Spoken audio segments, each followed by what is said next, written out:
Ministro, lei viene da una zona dove la devozione anche della Madonna è particolarmente sentita. Che emozione le ha dato essere oggi qui a Loreto?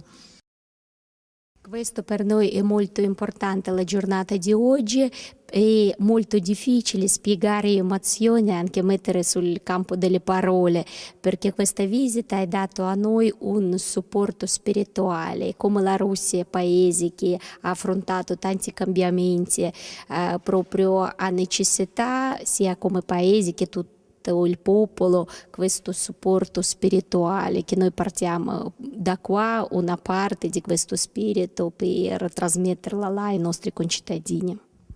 E qual è la cosa che le rimarrà più impressa?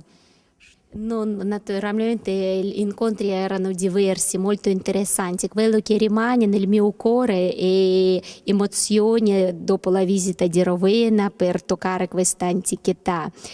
La visita di Firenze dove prima volta ho visto Michelangelo in originale e naturalmente questa nostra ultima giornata di Loreto, della città che ho sentito tanto, e oggi mi è stata data la possibilità proprio in senso fisico toccare queste antiche pietre della casa di Santa Casa di Madonna.